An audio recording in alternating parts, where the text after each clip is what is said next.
I'd like to call to order this work session for our Carroll County Board of Education for January 13th, 2025. I'd like to welcome all of our visitors. Thank you for being a part of our work session tonight. If you will, join us as we stand for the Pledge of Allegiance.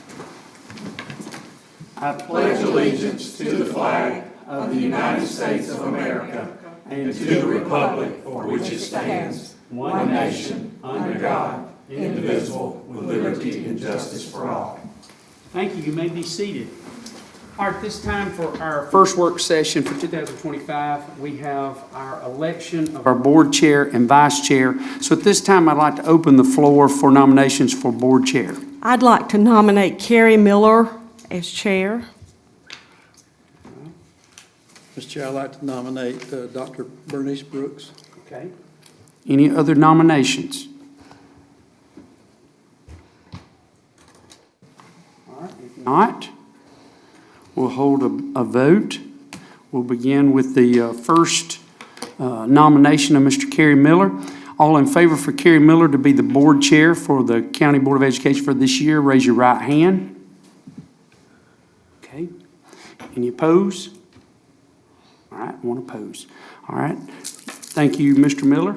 You'll be the board chair for this next year. Look forward to that. And I'd just like to say, as we transition to that position, that it's been an honor to serve as the board chair over the last couple of years. And I'm very grateful for that opportunity to serve you guys. And I've tried to do it to the best of my ability. And I appreciate the opportunity and the confidence to try to do that over the last couple of years. And thank you for that opportunity. Mr. Miller, I'm going to turn the floor over to you. If you want to, we'll swap locations and then we'll need the nominations for the vice chair.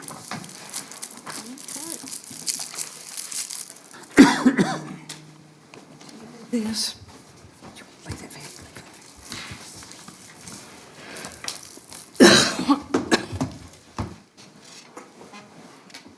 Thank you, Mr. Turner. First of all, I want to thank you all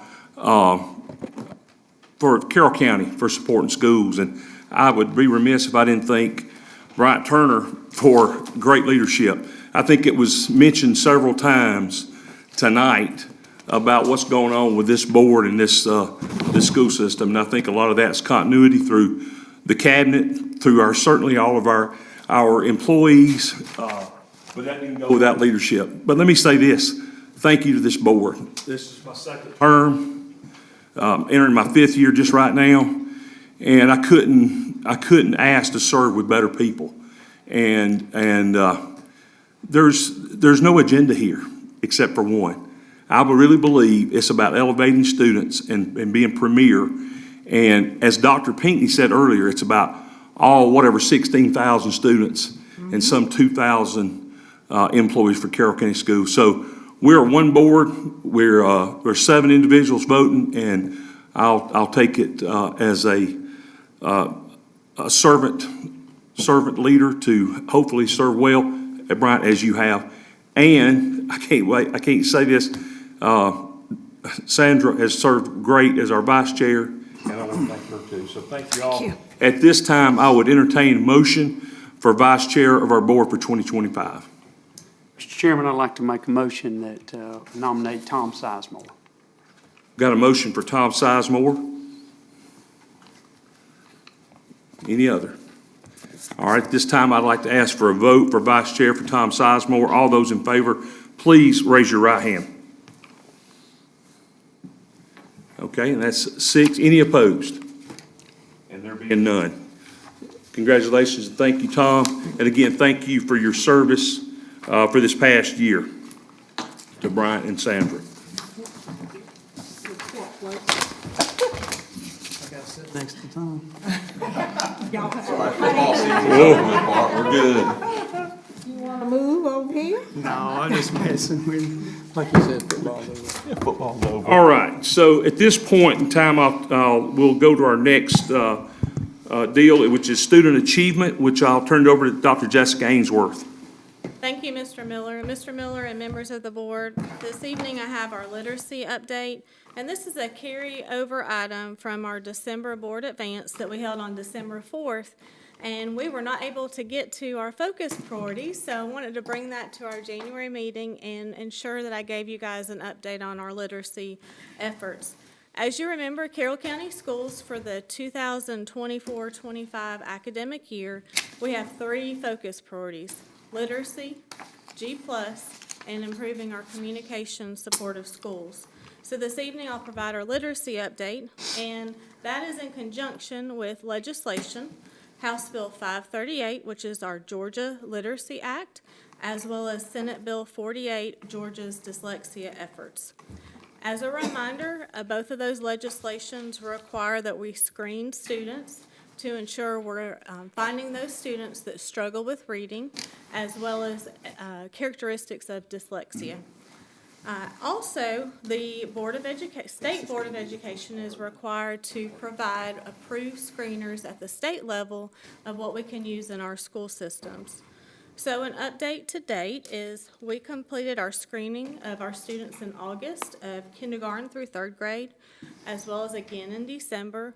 And I'm pleased to report that we're continuing to see a reduction in those students that are struggling in literacy. As an example, in kindergarten in August, we had 31% of the students screened showed some characteristics. Our teachers have intervened, provide multiple interventions. When we screen those students again, 11% still show they're struggling in literacy. So that percent reduction is attributed to our teachers in our classrooms every single day. And I can't thank our teachers enough of what they are doing to support our students in the area of literacy. Beyond that, our State Board of Education approved state screeners. They reduced that down to 5 of what we're allowed to do. That made us a little nervous because we were unsure if the screening tools that we have used historically in Carroll County were going to be approved. At the state board meeting on December 12th, the Board of Education approved the 5 screeners, and one of the screeners is the tool that we use in Carroll County, which is the STAR Universal Reading Suite. So as I conclude my update, we are continuing to make progress on those students. We will never be satisfied until 100% of our students are reading in Carroll County. I want to thank our leaders who are supporting our teachers every day, but also thank you guys as a Board of Education, as you guys are allowing us to invest funds in our literacy efforts and the reading tools and supports that we provide in our classroom. So at this time, I'll turn it back over to you, Mr. Miller. It concludes my report. Okay, thank you, Dr. Ainsworth. Are any comments or questions for Dr. Ainsworth? Okay, again, thank you. I think we all would echo, we're really excited about the recovery on the literacy, and then the G+ with the numbers continue to go up. I hear a lot of comments in the community. Dr. Brooks. Is this the appropriate time to ask if you've heard any information about those failing schools? That Senate bill. list of the unperforming, have we heard anything about that? They took the list down and said they're going to update it, and they have not put it back up. Dr. Ainsworth and I had some conversation with them, and they told us they'd let us know when they Okay, revamped it. all right, thanks. Good deal. Anything else? All right, at this time, I'll turn it over to Mr. Scott Cowart for stakeholder engagement. Okay, thank you, Mr. Chairman. It's time to talk about our instructional calendar. Dr. Ainsworth shared a little update on that prior to our Christmas break, and I'm fixing to turn it back over to her so she can share our process and where we're at in the process in the beginning. Typically, we bring this back to you in February for approval for the coming year. And remember, we always try to approve 2 years' worth of calendars so we can let people know 2 years out from planning things. So Dr. Ainsworth, let you give an update. Thank you, Mr. Cowart. As Mr. Cowart stated, every January, we bring forth 2 years of instructional calendars. The Board of Education previously approved the 2025-26 calendar on February 15th, 2024. That is attached in eBoard, as well as a draft or proposed 2026-27 calendar. What we recommend is these 2 calendars will lie on the table, and that allows our team to assemble what we call a dynamic team of individuals. That will include educators, teachers, leaders. It'll also include people at the district office, and those individuals serve on the dynamic team and allow us to seek input from other stakeholders. That includes other teachers, students, parents, as well as stakeholders in the community. After we complete that, we'll meet over a series of 2 meetings. We'll bring back the proposed draft for 2026, 27, as well as any adjustments that the dynamic team identifies for 25, 26. And with that, Mr. Coward, I'll turn it back over to you.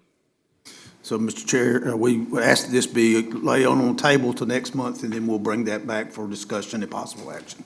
Okay. Any questions, anything from the board? Is everybody good with that? Okay, sounds good. The next item I have under stakeholder engagement is our SPLOST 7 update. Just to remind everybody, the referendum date is March the 18th. We are starting to get out into the community here over the next couple of weeks and have meetings and conversations. If any of you have meetings you want us to attend, please let us know. We'll get those on our calendar. We've got flyers. And all the yard signs, the Friends of Education Committee have all that prepared to get started. Help me remember, Dr. Ainsworth, early voting starts, I can't remember, February. We'll get that information, get it to you, but it starts like the middle of February for early voting on that. So we look forward to continuing to update that as we prepare for that March 18th referendum. Okay. Any questions? 18. Yes, ma'am. That's the day of the vote. That's the day of the vote. Yes, ma'am. Oh, okay. Is it appropriate for us to pass out information to civic clubs to help out? Yes, sir. There are 2 distinctions there. When you're acting on behalf of the Board of Education, all you can do is educate, but handing out flyers is education, so you can do that. Oh, okay. But if you're acting on behalf of the board, you cannot ask them to vote yes or. We can educate but not advocate. Yeah. Now, on individual time, when you're not acting on behalf of the Board of Education, you can have individual conversations with people, and you can go deeper than that. And that's the same thing is true for us as staff members. So, anytime I'm representing the school district, all I can do is educate, just like you do. Well, I'd just like to get my club Yeah, involved. okay. in that. And let me know if you'd like us to come out and speak to them, we'll be glad to, Dr. Brooks. Will you be providing our print and our communication about it, or do you have a timeline on that yet? We should have that this week. We've seen the drafts and there's the printer, so we may have it by Thursday night. Okay. Okay. Good report. Anything else? Okay, at this time, we'll go to organizational excellence and Mr. Glenn Harding.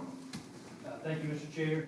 I'd like to start out by thanking our school leaders and our maintenance department for all the work that they did over the last couple of days in preparing the students and staff to come back from the weather that we had. So just wanted to make sure that I thanked them before I got started.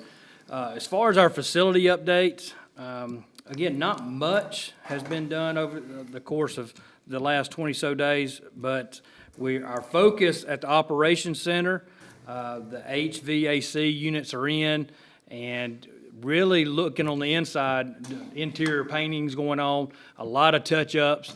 The outside groundwork is being prepared for the landscaping and stuff. So we're getting close to the finishing touches here. The fire marshal did complete his 80% inspection earlier this month, and we're still shooting our target date for the next, I guess it's the winter break. So that's where we're at on the Operations Center. As far as Central Middle School, exciting news there. We got the building footings that have been poured and the foundation block was supposed to start today. I don't know exactly if they got started because of the weather, but it is supposed to start this week. As far as Mountain Zion goes, kind of in the same area. The footings were poured and the block foundation is underway already at Mountain Zion. Of course, the weather did cause a mess, so I'm not sure what they were able to do today. And then where the multi-purpose building is going, still some site work and utilities are being moved to prepare for the footings there. So that's our 3 projects that are currently going. I'd entertain any questions that you may have of those 3 projects. Any questions for Mr. Harding? Thank you, sir. Thank you, Mr. Miller. Second on the agenda is our field trip request and our fundraising request. We asked them to be viewed and be put on the consent agenda for Thursday night. Okay, any problem with putting those on the consent agenda? No, that's what we'll do. Any other thing for Mr. Harding before we go forward? I would like to say that last week, I got a lot of feedback. It was, with the storms and what have you, and I got really positive feedback. I know you guys worked a lot with emergency management and other schools, but the early notice, and I know you can't always do that, it really was appreciated by many people. I couldn't believe all the positive feedback. So great job by, the whole cabinet, whoever all made that decision, and I know you all were working hard on it. So good feedback from what I heard. All right, at this time, if there's nothing else, we'll go to Ms. Delene Wolf for the financial.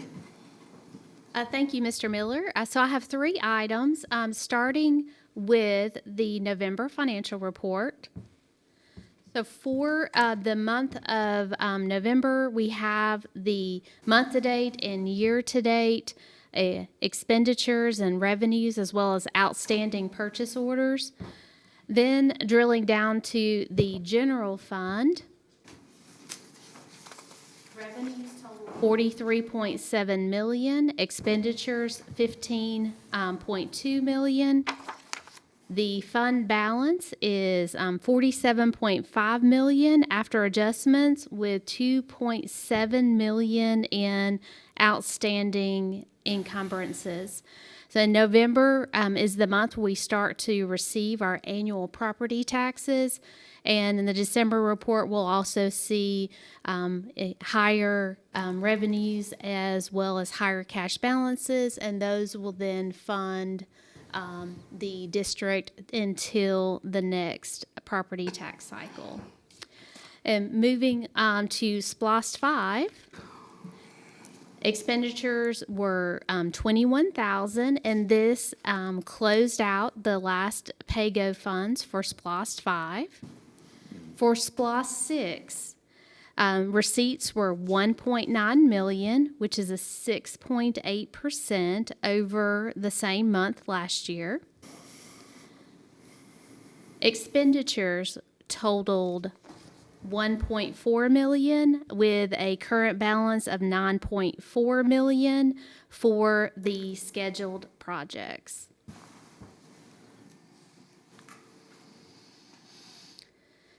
Next, I have an update on the next year's budget, the fiscal year 25 to 26, or FY26 budget. Attached in eBoard is the timeline. Within the timeline, we're at the period where monthly updates are provided. Working to the next steps would be a tentative budget adoption. Also attached are the assumptions for the FY26 budget, both related to revenues and expenditures, the overall estimated dollar change associated with each of those assumptions, and then lastly, items for consideration for the next year budget. The only change since the last meeting was updating the estimate for personnel additions to include additional personnel for our Exceptional Children's Services Department. Lastly, I have the SPLOST audit report for the fiscal year ending June 30th, 2024. Happy to share that the district received a clean opinion and there were no audit findings. I'd be happy to answer any questions. Okay, great report. Any questions for Ms. Delene? Are we surprised that we got a clean audit? I for one, am not. As always, great job. Okay, at this time, if there are no questions, we'll go to Mr. Jerry Griffiths for continuous improvement. Thank you, Mr. Miller. As you see in eBoard, there's an MOU from LSU for consideration. It's not often that we get one from Louisiana State University, but we got one. And the MOU is a new agreement to allow LSU to place early school social worker interns in our schools for their clinical experiences to complete their programs. We recommend this MOU be placed on the consent agenda for Thursday. Okay, any questions on that? Go Tigers. Okay, we're good? That's it, Mr. Miller. Okay, thank you, sir. Okay, at this time, we'll go to our time of public input. Do we have anybody that would like to address the board tonight? There being none, thank you for that. And are there any other business items tonight? Mr. Chair, we have no business items tonight. Okay, at this time, we'd like to look at the agenda for the January 16th board meeting, Thursday night. Any changes or addition, Ms. Maynard? Do we vote on that or no? No, okay, all right. Okay, with that being said, I would make a recommendation that the board meet in executive session to discuss the future acquisition of real estate, safety, and security, personnel pending or threatened litigation, and recommendations that are exempt from disclosure under the Open Records Act. You Make need the a motion, we do. I'll second. Got a motion by Mr. Turner and a second by Dr. Brooks. All those in favor, raise your right hand. And that's everyone. Do we, I think we can stay in here if that's okay with the board. Okay. Okay, at this time, I would like to ask for a motion that we adjourn executive session. I'll make that motion. I'll second. Got a motion and a second. All those in favor, raise your right hand. And that's everyone. Okay, at this time, I would like to ask for a recommendation that the board approve the personnel actions as presented by the superintendent. I'll make that motion. Dr. Brooks Second. and Tom, thank you. We got a motion and a second. All those in favor, raise your right hand. And that's everyone. All right, so are there any board member comments? I do have one comment, maybe two. I'll start off with the easy one. I like the right hand voting as opposed to voice vote, because then I'm soft-spoken, and I'd like for people to know that I did that. Huh? You prefer? I prefer that personally. Okay. That way, it's a bit more of a visual thing to me. Okay. Second comment I've got is related around the House Bill 581 stuff. And just to be brief about it, I'm kind of torn between the middle of the state legislature that overwhelmingly passed this, and I apologize, I was on my phone a few minutes ago, but I was looking up the vote from back in March. And so you got that coupled with the fact that a majority, 63%, I heard one person say, that voted for us to not opt out or to go ahead with that exemption. How can you go against that, per se? But I guess one of the biggest problems I have is Jay Collins, Tyler Paul Smith, David Huddleston, Mr. Bearden, and Jason Estevez. None of them, to my knowledge, have ever consulted us in the beginning as to what their thought process was, even being part of a team, professional courtesy, whatever you want to call it. If they want to step up to the plate and be so unanimous in their vote, then I think they ought to be the ones to have to do a little bit of answering for it.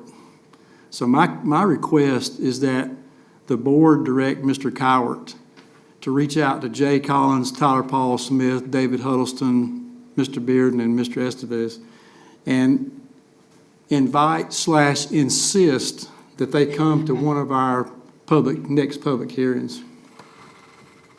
Okay. And that's just my request, and if the majority of the board wants to do that, I think we ought to be able to ask them what was their rationale, where were they headed? So Mr. Cater would like to ask the board if they would prefer that we strongly suggest that they come to one of the two next public hearings. Is everybody good with that?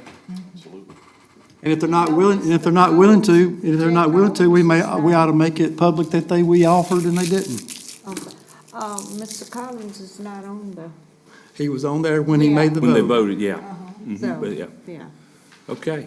He voted yes, David Huddleston voted yes, Bearden voted yes, Estes voted yes, and Tyler Paul Smith voted excused, which I guess that means he left and didn't even vote. Okay. Let them know. Okay. Thank you. Thank you. Appreciate Thank that. you, sir. Any other comments from the Just board? a quick comment for the board, Yes, sir. Mr. Chair. Dr. Ainsworth, thank you for checking with Charity. The early voting for the SPLOST starts February 24th. If you want to write that up, 24th. And that'll be here at in Carrollton, then maybe the week before, I think they go to the precincts. Yes.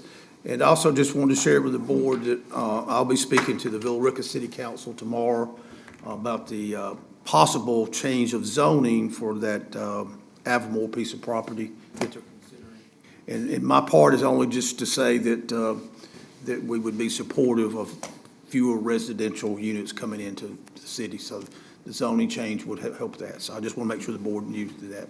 So at lunchtime? 6 o'clock. 6 o'clock. If anybody want to attend, but invite you to be there. And it's live streamed also, isn't it, Gary? It is, yes, sir. Okay. Anything else from the board? Okay, excited about the second half of the year. We started the second semester, and now we've had a couple weeks, so I know y'all are gonna do great things. And at this time, if we could, get a motion to adjourn. I'll make that motion. I'll second. All those in favor, raise your right hand. Okay, adjourn.